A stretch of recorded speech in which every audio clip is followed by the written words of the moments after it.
Il a conquis nos cœurs, avant de disparaître dans un silence déchirant. Derrière sa célébrité et son charme, Patrick Swayze a mené une bataille dévastatrice qui s'est terminée trop tôt, laissant derrière lui une demeure autrefois magnifique, aujourd'hui abandonnée et figée dans le temps, de son lien indéfectible avec sa femme bien-aimée, au poids émotionnel de sa mort tragique, en passant par la surprenante vérité sur sa fortune. Voici l'histoire poignante et bouleversante d'une star disparue bien trop tôt. Découvrons ce qu'il a laissé derrière lui.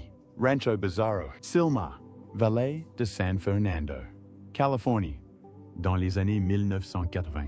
Au sommet de sa gloire, Patrick Swayze et son épouse, Lisa Niemi, ont acquis un paisible domaine équestre niché dans les collines de Silmar, un quartier du nord de Los Angeles, s'étendant sur 1,8 hectares. Le couple a affectueusement baptisé la propriété Rancho Bizarro, un clin d'œil à leur sens de l'humour commun et à leur attachement profond au style de vie décalé et libre qu'ils chérissaient, loin des projecteurs d'Hollywood. La pièce maîtresse du domaine est une charmante maison principale de Style Ranch des années 1940. D'une superficie d'environ 320 mètres, elle allie confort, caractère et élégance rustique. À l'intérieur, la maison comprend 3 chambres et 5 salles de bain, dans un aménagement à la fois chaleureux et fonctionnel pour un couple profondément attaché aux arts et aux animaux. Le salon principal reflète une sophistication brute avec ses poutres apparentes, ses plafonds de cathédrale et ses riches boiseries qui dégagent une atmosphère chaleureuse. Les patios en pierre situés juste à l'extérieur prolongent le charme intérieur en plein air, tandis qu'à l'intérieur, un lustre unique en bois de surf est suspendu au plafond, symbolisant l'amour de Swayze pour le plein air et l'esthétique du ranch. Fidèle aux vies diversifiées du couple, Patrick étant non seulement acteur, mais aussi danseur de formation, et Lisa actrice, écrivaine et pilote brevetée. La propriété a été soigneusement personnalisée pour répondre à leurs passions professionnelles et à leurs joies personnelles. L'un des atouts majeurs de Rancho Bizarro est son studio de danse privé, un espace où Patrick pouvait répéter ses chorégraphies, notamment après son rôle révélateur dans Dirty Dancing.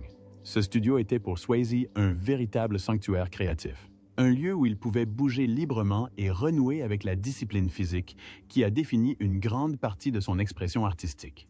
Le ranch est également équipé de vastes installations équestres, reflet de leur amour commun pour les animaux et la nature. Un vaste complexe de granges abrite 11 boxes à chevaux, une sellerie, des espaces de pansage et de buanderie, ainsi que 2 grandes carrières pour l'entraînement et l'équitation. Au fil des ans, le couple a accueilli divers animaux sur la propriété, dont des canards et des chèvres, dont beaucoup ont été nommés de façon originale en hommage au film culte de Patrick, Dirty Dancing, en atrium vitré, créant une atmosphère paisible à la fois intérieure et extérieure, ainsi qu'une piscine à forme libre, idéale pour se détendre ou recevoir des invités, contribuant au caractère unique du domaine. Il y a également un cottage d'invités, offrant un refuge privé aux visiteurs, ainsi qu'un vaste espace pour accueillir famille ou amis pour des séjours prolongés. Rancho Bizarro n'était pas seulement une résidence, c'était un havre de paix profondément personnel. Le nom même reflétait leur volonté de créer un espace à l'abri des pressions de la célébrité et reflétant leur authenticité. La propriété leur a permis de cultiver leur créativité, de prendre soin des animaux et de s'évader dans la nature, tout en restant à proximité de la ville. Après le décès de Patrick en 2009, des suites d'un courageux combat contre un cancer du pancréas, Lisa Niemi a conservé la propriété pendant plusieurs années encore, préservant les souvenirs et le havre de paix qu'ils avaient construit ensemble. En 2015, elle a vendu Rancho Bizarro à la philanthrope Eileen Getty pour environ 2,9 millions de dollars, clôturant ainsi un chapitre important de sa vie.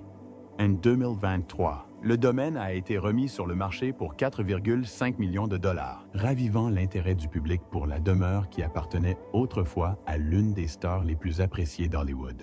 Des décennies plus tard, Rancho Bizarro demeure un puissant témoignage de l'histoire d'amour durable de Patrick Swayze et Lisa Niemi, de leur héritage artistique et de leur vie profondément ancrée loin du faste et du glamour de la célébrité. En 1997, après des années de retraite dans leur paisible maison de Lake Arrowhead, Patrick Swayze et Lisa Niemi ont décidé de vendre leur chère demeure montagnarde pour environ 2 millions de dollars. Niché dans les montagnes de San Bernardino, le lac Arrowhead avait longtemps été un refuge pour le couple, un lieu où ils pouvaient échapper aux exigences de Hollywood et renouer avec la nature.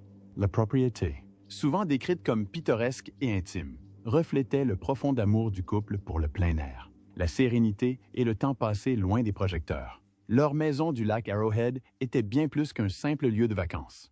C'était un véritable sanctuaire. Amis et visiteurs remarquaient son ambiance chaleureuse, digne d'un chalet, où les cheminées crépitaient en hiver et où les grands pins qui entouraient la maison assuraient une tranquillité absolue toute l'année.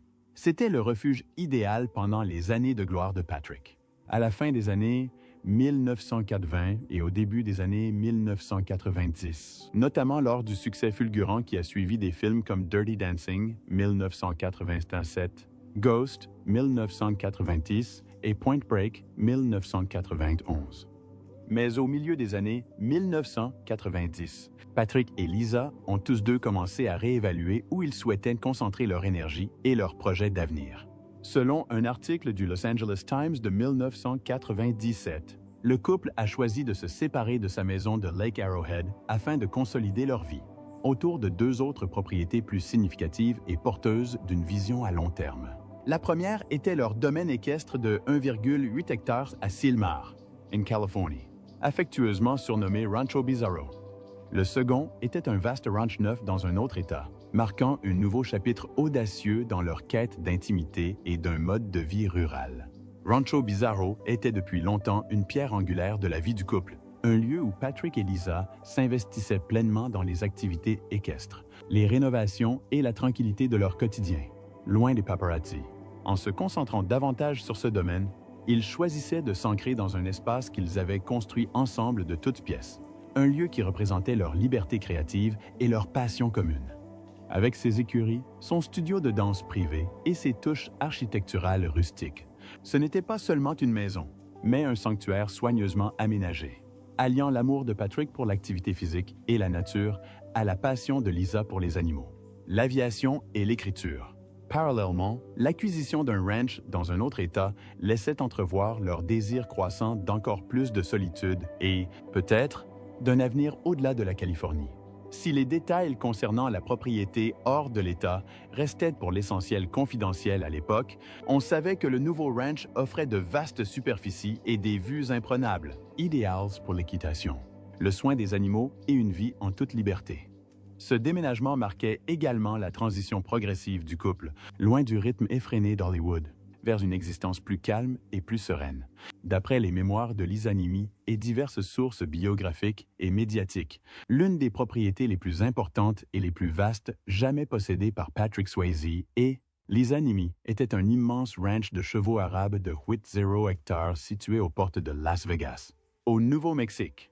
Le couple a acquis cette magnifique parcelle de terrain au milieu des années 1980, peu après la fin du tournage de l'Aube rouge, 1984, dont Patrick avait notamment tourné des scènes dans les paysages accidentés du nord du Nouveau-Mexique.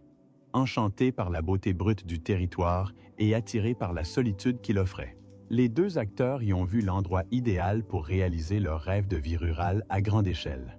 Ce ranch est vite devenu plus qu'une résidence secondaire. Il est devenu leur sanctuaire. Loin de l'effervescence de Los Angeles, le vaste paysage désertique a permis à Patrick et Lisa de se retirer dans la nature et de renouer avec ce qui leur était le plus cher. Les animaux, leur intimité est l'un pour l'autre. Mesas imposantes, plaines à perte de vue et ciels infinis ont rythmé leur vie au ranch, leur offrant à la fois un espace physique et une clarté émotionnelle rarement permissif à Hollywood. Ce qui distinguait le ranch du Nouveau-Mexique, même parmi les propriétés de célébrités, n'était pas seulement sa taille imposante, mais aussi son rôle spécialisé d'élevage de chevaux arabes, une passion partagée par Patrick et Lisa, réputés pour leur intelligence, leur beauté et leur fougue. Les Arabes étaient la race préférée du couple, qui consacrait temps, énergie et ressources au développement d'un programme réputé. Ils élevaient, entraînaient et reproduisaient des chevaux sur place, créant ainsi un ranch fonctionnel reflétant leur profond respect pour les animaux et leur mode de vie. Patrick était particulièrement impliqué. On le voyait souvent nettoyer les stalles, aider à nourrir les chevaux ou monter à cheval dans les pâturages. Dans des interviews et dans ses mémoires, Worth Fighting For, Lisa décrit comment la propriété du Nouveau-Mexique était leur véritable échappatoire. Un endroit où Patrick a trouvé la paix intérieure et où ils ont pu tous deux se ressourcer. loin des exigences constantes de la célébrité. C'était un cowboy dans l'âme, dit un jour Lisa. Et là-bas, au Nouveau-Mexique, il pouvait être cet homme. Le ranch n'était pas seulement un refuge physique, il était aussi chargé d'émotions, servant de décor à certains des moments les plus intimes et marquants du couple. En 2008, alors que Patrick luttait courageusement contre le cancer du pancréas, Lisa et lui retournèrent au ranch pour un événement profondément personnel. Cette année-là marquait leur 33e anniversaire de mariage. Lors d'une cérémonie émouvante et privée, ils renouvelèrent leurs vœux sur cette terre qu'ils aimaient tant. Ce geste en disait long, non seulement sur leur amour indéfectible, mais aussi sur l'importance du ranch dans leur histoire commune. Des amis ont plus tard déclaré que c'était l'un des souvenirs les plus précieux de Patrick durant ce dernier chapitre difficile de sa vie. Parlons maintenant de la vie personnelle de Patrick Swayze. Lui et Lisa Niemi partagent l'une des histoires d'amour les plus marquantes d'Hollywood. Un lien profond, vieux de plusieurs décennies, fondé sur le respect mutuel, la passion créative et la résilience émotionnelle. Ils se sont rencontrés en 1970, bien avant que la célébrité ne les prenne en photo. Patrick avait 8 ans, fils de la professeure de danse Patsy Swayze. Lisa, alors âgée de 14 ans, était l'une des élèves de ballet de sa mère. Ce qui avait commencé comme une simple histoire d'adolescence s'est peu à peu transformé en une relation puissante et durable. 5 ans plus tard, le 12 juin 1975, ils se mariaient, une union qui allait durer 34 ans, jusqu'au décès prématuré de Patrick en 2009. Bien qu'il n'ait jamais eu d'enfant, Lisa et Patrick avaient toujours espéré fonder une famille. Lisa a fait une fausse couche, un chagrin qu'ils ont vécu ensemble, mais dont ils ont rarement parlé publiquement. Lors d'entretiens, Lisa a ensuite évoqué la façon dont cette perte a façonné leur relation, les rapprochant et approfondissant leurs liens émotionnels. Au lieu d'être parents, ils ont consacré leur énergie à des activités artistiques, partagé des passions comme l'équitation et partagé une vie entre les plateaux de tournage, les studios de danse et leur ranch préféré. Patrick qualifiait souvent Lisa de muse, et cela est particulièrement évident dans son tube de 1997, She's Like the Wind, écrit des années plus tôt pour un projet de film abandonné, mais finalement utilisé dans Dirty Dancing. Dans une interview de 2008, Swayze a ouvertement reconnu que Lisa était l'inspiration des paroles. Le ton émotionnel de la chanson, mélancolique, respectueux et vulnérable, reflétait la façon dont Patrick la considérait, comme sa force d'ancrage et sa partenaire spirituelle. Bien qu'apparemment charismatique et physiquement sûr de lui, Patrick était souvent aux prises avec des doutes et des luttes identitaires, dont beaucoup provenaient de son éducation au Texas. Dans une interview sincère en 1989, il a évoqué ses complexités émotionnelles. « J'ai toujours senti qu'il y avait quelque chose de différent là-dedans, mais j'avais peur de le chercher, de peur de ne rien trouver. » Ce profond désir spirituel l'a conduit à explorer divers systèmes de croyances au fil des ans. Il a suivi la formation EST du séminaire Erhard, pratiqué la méditation transcendantale et suivi une thérapie. Mais c'est dans le bouddhisme Soka Gakkai, une école japonaise du bouddhisme Nichiren, qu'il a trouvé le soutien spirituel qu'il recherchait depuis longtemps. Le chant quotidien, la philosophie d'autonomisation personnelle et la pratique communautaire lui ont offert un cadre propice à la croissance intérieure. Swayze dira plus tard que l'exploration de différentes traditions religieuses était l'une de ses valeurs fondamentales, non seulement pour ce qu'elle signifiait pour lui personnellement, mais aussi pour la façon dont elle l'aidait à comprendre les autres. Le respect de toutes les croyances, croyait-il, était essentiel à l'évolution personnelle. Patrick fut durement frappé en 1982 par la mort subite de son père, Jesse Wayne Swayze. Cette perte le plongea dans une lutte de 10 ans contre l'alcoolisme, une période marquée par le deuil, la désorientation et des tendances autodestructrices. Dans les années 1990, il entreprit une cure de désintoxication, ressortant de cette expérience plus introspectif et déterminé à reconstruire une vie plus paisible. Il se retira de la scène publique, passant plus de temps dans ses ranchs de Salmar, en Californie, et de Las Vegas, au Nouveau-Mexique, où lui et Lisa élevaient des chevaux arabes, une passion commune qui leur apportait à la fois réconfort et joie. Son cheval le plus célèbre était Taman, un étalon arabe alezan à l'allure fière et sculpturale. Patrick adorait Taman, le qualifiant souvent d'emblème de puissance et de grâce, des qualités auxquelles il aspirait lui-même, surtout vers la fin de sa vie. Le travail au ranch est devenu thérapeutique, tant physiquement qu'émotionnellement, car Swayze cherchait la paix dans un travail honnête et la communion avec les animaux. Malgré tout, Lisa est resté son point d'ancrage. Leur amour a traversé le cancer, le convalescence, les hauts et les bas professionnels, et une profonde quête spirituelle. Même dans ces dernières années, Patrick reconnaissait que Lisa avait été la plus grande force stabilisatrice de sa vie, affirmant que sa force, son dévouement et sa confiance en lui l'avaient aidé à surmonter les moments les plus sombres. Leur amour était de la vie générale, non seulement par sa longévité, mais aussi par la profondeur avec laquelle il a surmonté l'adversité. Comme Patrick l'a dit un jour, « Elle n'est pas seulement ma femme, elle est ma compagne, mon âme sœur, mon tout. » Patrick Swayze était non seulement un acteur et danseur accompli, mais aussi un pilote breveté de la FAA, titulaire d'une qualification de vol aux instruments, reflet de son esprit d'aventure et de son amour profond pour le ciel. L'aviation était depuis longtemps une passion pour lui, qu'il partageait avec sa femme, Lisa Nemi, également pilote qualifié et breveté. Ensemble, ils trouvaient la liberté dans le cockpit, volant souvent entre leurs propriétés en Californie et au Nouveau-Mexique. Mais le parcours aérien de Swayze ne fut pas exempt de turbulences, au sens propre comme au sens figuré. Le 1 juin 2000, Swayze fit la une des journaux nationaux après un atterrissage d'urgence dramatique et inattendu dans la vallée de Prescott. En Arizona, il volait seul, accompagné seulement de ses 2 chiens, à bord de son bimoteur Cessna 414, immatriculé N444, PS en route de Van Nuys, en Californie, à Las Vegas, à Nevada. Durant le vol, l'avion a développé un problème de pressurisation, ce qui peut s'avérer extrêmement dangereux en altitude. Conscient de la menace, Swayze a opté pour une descente de précaution, atterrissant finalement sur un chemin de terre dans un complexe résidentiel. L'atterrissage a été brutal, l'aile droite de l'avion ayant heurté un lampadaire. Mais, fait remarquable, Swayze s'en est sorti indemne et ses chiens étaient sains et saufs. Cependant, la suite des événements a compliqué le récit. Des témoins ont déclaré à la police que Swayze semblait ivre sur les lieux du crash et aurait demandé de l'aide pour sortir une bouteille de vin ouverte et un pack de 30 bières de l'avion. Ces récits ont suscité de nombreuses spéculations et suscité l'intérêt des médias, notamment compte tenu des problèmes d'alcool de Swayze. Pour couronner le tout, Swayze se serait rendu injoignable à la police pendant plusieurs heures après l'incident, alimentant ainsi les rumeurs. Mais une enquête ultérieure a permis de clarifier nombre de ces idées fausses.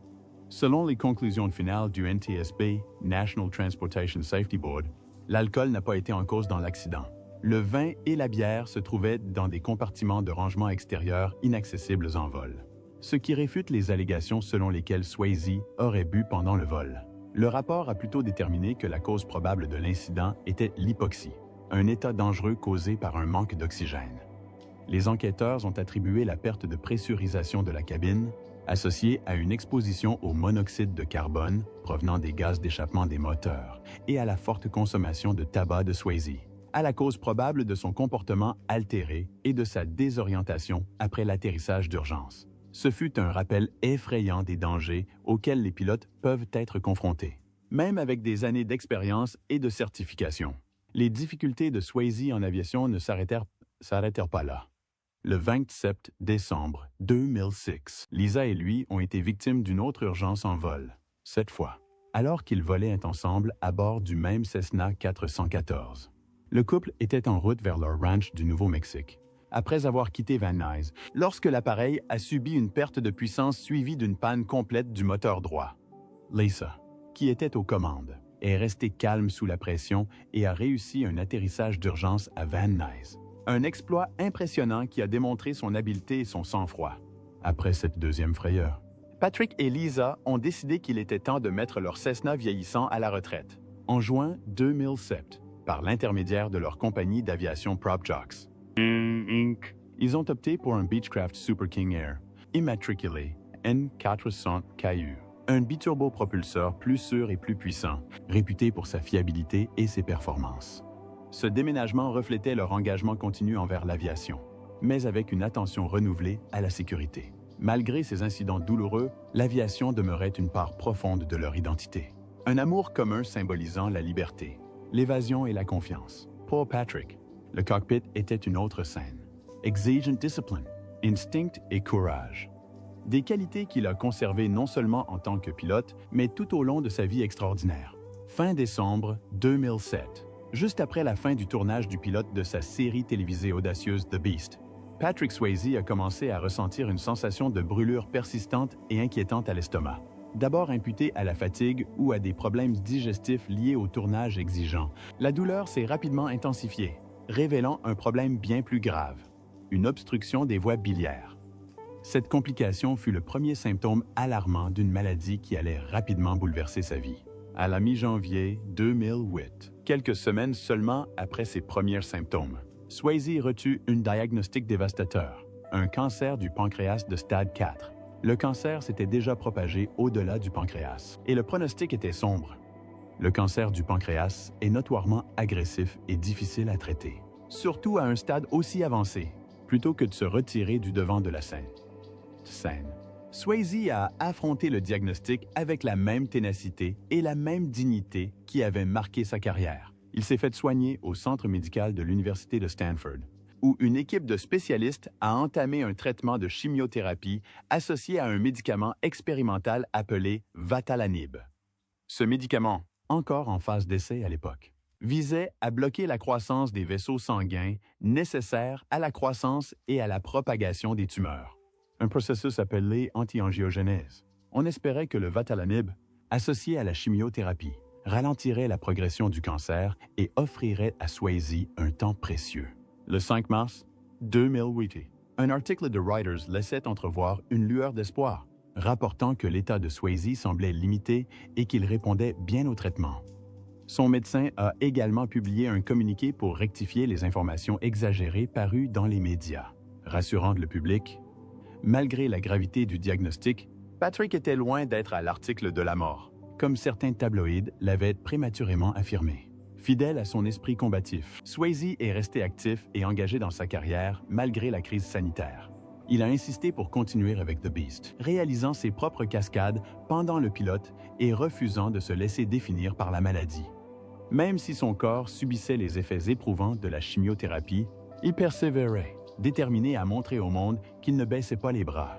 Début mai 2008, de nouvelles rumeurs ont émergé dans les tabloïds, affirmant que le cancer s'était propagé et que Swayze avait subi une ablation partielle de l'estomac. Ces articles affirmaient également qu'il avait réécrit son testament, transférant tous ses biens à Lisa Niemi, son épouse depuis plus de 30 ans. Bien que le couple n'ait jamais confirmé publiquement ces détails, ses amis proches ont reconnu qu'il prenait les préparatifs nécessaires tout en restant concentré sur son rétablissement. Malgré les gros titres annonçant le pire, Patrick a fait sa première apparition publique depuis le diagnostic plus tard dans le mois. Lors d'un match de basket des Los Angeles Lakers, il apparaissait mince, mais souriant, encouragé par des fans qui saluaient son courage. Puis, le 28 mai 2008, il a déclaré publiquement qu'il répondait bien au traitement et qu'il poursuivait ses soins à Stanford. En juin 2008, Swayze se montrait plus optimiste. Lors de plusieurs interviews, il a confirmé que ses traitements produisaient des résultats encourageants. Il exprimait même un espoir prudent, affirmant avoir l'impression de vaincre le cancer. Bien qu'il fût pleinement conscient de la difficulté du combat, Patrick demeurait inébranlable. Il continuait à se battre, non seulement pour sa propre vie, mais aussi pour avoir la chance d'inspirer d'autres personnes confrontées à la même maladie. Malgré tout, Patrick Swayze n'a jamais perdu sa volonté de vivre ni son engagement au travail, défiant les pronostics à chaque apparition, chaque performance et chaque pas en avant. Son combat public contre le cancer est devenu un puissant témoignage de son courage et de son authenticité, qualités qui ont toujours fait de lui bien plus qu'une simple icône hollywoodienne. En septembre 2008, près de 9 mois après le début de son combat très public contre un cancer du pancréas de stade 4, Patrick Swayze a fait une apparition marquante qui a touché des millions de personnes à travers l'Amérique. Il est monté sur scène lors de la diffusion simultanée sur ABC, NBC et CBS de Stand Up to Cancer, une émission télévisée de grande envergure visant à unir les efforts contre la maladie. Visiblement plus mince, mais rayonnant de force et de grâce, Swayze a reçu une standing ovation de la foule et de ses pairs devant les caméras, non pas en tant que star de cinéma, mais en tant qu'homme affrontant la mortalité avec une dignité remarquable. Dans son discours bref mais émouvant, il a partagé une vision d'espoir. Je rêve que le mot « guérison » ne soit plus suivi de « c'est impossible ». ce fut un moment décisif qui transcenda la célébrité. Patrick Swayze ne se contentait pas de plaider pour le financement de la recherche. Il prêtait sa voix et sa vulnérabilité personnelle à un combat mené par des millions de personnes. Sound Message, délivré avec une passion discrète, exprimait l'urgence, la douleur et la foi que les patients atteints de cancer du monde entier comprenaient intimement. À la fin du spectacle et après l'arrêt des caméras, Swayze est resté sur scène, s'attardant pour discuter avec d'autres survivants et patients du cancer. Parmi eux se trouvait Laura Ziskin, productrice exécutive de l'événement, qui luttait alors contre un cancer du sein avancé, un combat qu'elle allait malheureusement perdre en 2011. Leur échange n'était pas seulement une rencontre entre personnalités publiques, mais un moment profondément humain. Deux guerriers unis par une compréhension mutuelle de la douleur, une résilience et le désir de transformer la souffrance en changement. Cependant, alors que Swayze poursuivait son traitement et apparaissait en public, les rumeurs des tabloïds s'intensifiaient. En décembre 2008, des gros titres sensationnels annonçaient que son cancer s'était propagé au foie, signe d'un déclin rapide. Swayze a rapidement démenti ces informations, exhortant les médias à faire preuve de retenue et de responsabilité. En réalité, il suivait toujours un traitement intensif et faisait tout son possible pour gérer sa maladie. En janvier 2009, il a accordé un entretien touchant à Barbara Walters, l'une de ses conversations publiques les plus franches sur sa maladie. Calme et serein, Swayze a admis que les médecins avaient découvert une minuscule masse dans son foie, mais a souligné qu'il ne s'agissait pas d'un signe définitif de progression et certainement pas d'un signal d'abandon. Il voulait que le public sache qu'il continuait à lutter, se battant de toutes ses forces. Walters lui a également demandé s'il suivait des traitements holistiques ou alternatifs en plus de la chimiothérapie traditionnelle. Swayze a reconnu prendre des plantes chinoises, mais a clairement indiqué qu'il ne s'y fiait pas. Il a même exprimé sa frustration envers ceux qui prônaient des thérapies alternatives non prouvées et sans fondement scientifique. Il existe beaucoup de remèdes miracles, a-t-il déclaré avec fermeté, mettant en garde les patients désespérés contre toute tromperie. Sa position était étonnamment équilibrée. Il était ouvert au rôle de soutien de la médecine complémentaire, tout en restant ancré dans la réalité des soins fondés sur des données probantes. Il croyait profondément à l'importance de la science médicale, de la recherche clinique et de la responsabilité publique, valeurs qu'il continuait de défendre même si sa santé demeurait fragile. Malgré une immense épreuve physique, Patrick Swayze n'a jamais cessé de défendre ses intérêts, mais aussi ceux des autres personnes luttant silencieusement contre le cancer. Au fil d'apparitions publiques, d'interviews et de gestes intimes en coulisses, il a transformé son combat personnel en une mission plus vaste. Plutôt que de se replier sur lui-même, il a consacré ses dernières années à donner la parole aux sans-voix, symbolisant le courage, la compassion et un espoir inébranlable. Alors que Patrick Swayze entrait dans sa dernière année en janvier 2009, son courageux combat contre un cancer du pancréas de stade 4 a pris une tournure dramatique. Le 9 janvier, Swayze a été hospitalisé pour une pneumonie, une complication fréquente mais dangereuse chez les patients sous chimiothérapie. Son système immunitaire, affaibli par des mois de traitement intensif, était vulnérable aux infections. La pneumonie a provoqué une onde de choc parmi ses partisans et les médias, suscitant des inquiétudes quant à une dégradation rapide de son état. Après une semaine de soins et d'observation, Swayze était sorti de l'hôpital le 16 janvier et est rentré chez lui pour se reposer sous la surveillance attentive de son épouse, Lisa Niemi. Malgré sa fragilité, Swayze gardait espoir et était farouchement déterminé à retrouver un semblant de normalité.